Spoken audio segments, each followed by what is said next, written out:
আসসালামু আলাইকুম গাইস, ওই দেখো ইয়ান কিতা লইয়া আইতরা জাহাজ দেখাই কত বন্যা জলে ডুবিছে, কিন্তু তাই জাহাজ লইয়া আইতরা। ওই দেখো জাহাজ লইয়া আইতরা বা মেশিনে দিয়ে আমাদের খানি অবস্থা বুড়াই লইছে গো জাহাজ। ইয়ান তো বড় খাতারনাক জাহাজ, মানুষ আটিতে পাত্রা না ইয়ান বক বকাইয়া লিয়া আইতরা ভাই সাহেব। এখানে আরো পানি আউতে লিয়া যা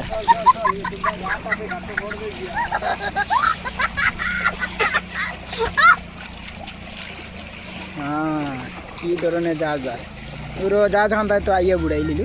দেখো কি জাতির পেয়েছে যার মানুষ আটিতে পাত্রা না, কিন্তু তাই লিয়া যাইতরা। গরু সব বুড়ি গেছে, মানুষের কত দুঃখের বিষয়। আর এই সাইডে দেখো দেন খালি জলে ডুবাইল রাস্তা গ্রাম খালি জলে ডুবাই।